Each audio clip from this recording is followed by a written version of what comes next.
क्या आपने कभी लंबे समय तक हानि और दुख के द्वार से गुजरते हुए सोचा है, इन सब में परमेश्वर कहाँ है? यिर्मयाह 52 हमें दिखाता है कि जब न्याय अंतिम लगता है, तब भी परमेश्वर की दया जीवित रहती है। कहानी का सारांश यिर्मयाह 52 यरूशलेम के पतन की कहानी दोबारा बताता है। वह क्षण जिसके बारे में यिर्मयाह ने दशकों तक चेतावनी दी थी। राजा सिदकिय्याह बाबेल के विरुद्ध विद्रोह करता है, नबूकदनेस्सर पलटवार करता है, घेरा 2.5 वर्ष तक चलता है, भूख शहर को जकड़ लेती है, लोग फंस जाते हैं, न कोई रास्ता न कोई आशा। आखिरकार बाबेल की सेना दीवार तोड़कर शहर में प्रवेश करती है। सिदकिय्याह रात में भागने की कोशिश करता है, पर वह यरीहो के पास पकड़ा जाता है। फिर त्रासदी आती है, उसके पुत्रों को उसकी आंखों के सामने मार दिया जाता है, उसकी अपनी आंखें फोड़ दी जाती हैं। वह जंजीरों से बांधकर एक टूटे हुए राजा की तरह बाबेल ले जाया जाता है। मंदिर जला दिया जाता है, महल नष्ट हो जाता है, शहर की दीवारें गिरा दी जाती हैं, याजक और नेता मारे जाते हैं, पवित्र पात्र उठा ले जाए जाते हैं। सब कुछ समाप्त सा लगता है। ऐसा लगता है मानो परमेश्वर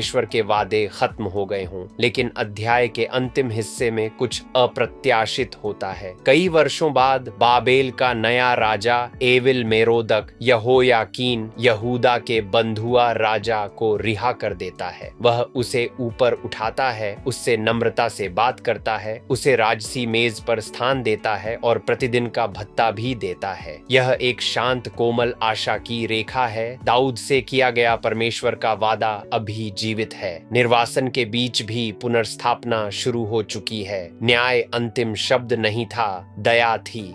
हम इस अध्याय से क्या सीख सकते हैं? पहला, परमेश्वर की चेतावनियां धीमी लग सकती हैं, पर वे हमेशा पूरी होती हैं। यिर्मयाह ने वर्षों तक चेतावनी दी और हर शब्द पूरा हुआ। क्या मैं परमेश्वर की चेतावनी को गंभीरता से लेता हूँ या मान लेता हूँ कि अभी समय है? दूसरा, परमेश्वर का अनुशासन कठोर हो सकता है, पर वह अपनी प्रजा को कभी नहीं छोड़ता। यरूशलेम गिर गया, परमेश्वर ने एक अवशेष को बचाए रखा और राजा की वंश परंपरा को भी। क्या मैं मानता हूं कि अंधेरे समय में भी परमेश्वर कार्य कर रहा है?